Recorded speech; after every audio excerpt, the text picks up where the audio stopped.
I was 18 years old when I became pregnant. Scared and confused, I looked for advice at a Planned Parenthood. I was easy prey because of my distress, and I bought the lie that they sold to me. It's a quick and easy procedure. You can go back to your normal life. This is the best decision for you. And within a couple days, I was sitting in the waiting room of an abortion clinic.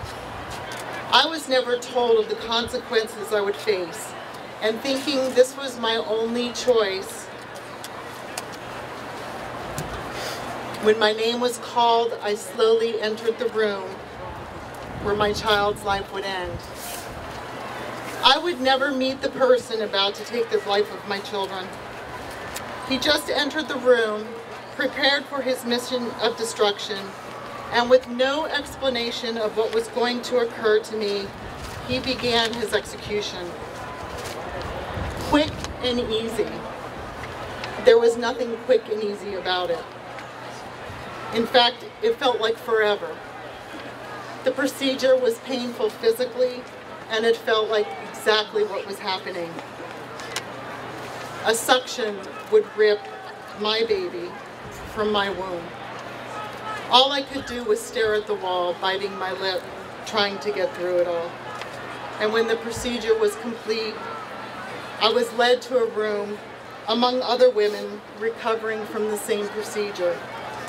Some weeping, others remained silent and dazed, as though they were disconnected. Back to my normal life. In the days and months following my abortion, I would relive that procedure. The sounds of the suction, the coldness of the room, the other women's vacant stares. Soon, the impact of my decision and its consequences started to evolve. I became depressed, and both my physical and emotional pain grew. I developed a promiscuous lifestyle just to feel loved again. Alcohol and drugs became my comfort and my escape from the pain. I grew to hate myself, and I became numb to my feelings. I became distant from the ones who loved me the most. My family, and especially God. And during this horrific cycle, I would have 2 more abortions. I had no one to talk to, and this was such a difficult secret to bear alone. And the thoughts of ending my life became frequent. I knew if I didn't seek help, those thoughts would soon be a reality. In my despair, I found myself in a church. As I begged God to help me, a priest entered the church, and by the grace of God, I gained the strength to seek help. Our conversation gave me the hope I needed to pull my life back together. He became my confessor, my spiritual guide, and my friend in this beginning of this long journey. He later revealed to me that I was an answer to his prayers, that he prays for women who have had abortions to come back to the church, to find healing and peace. After several years, this journey took me to a very special place of healing, a Rachel's Vineyard retreat.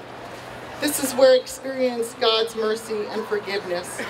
I had come to forgive myself, and I left the retreat no longer bound to my past sinful actions.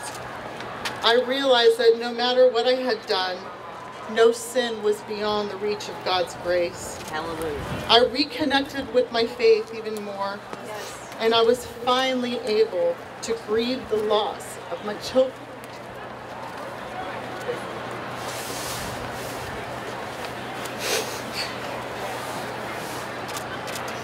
John Michael, George Stephen, and Mary Elizabeth. And I'm so proud to have my daughter with me today.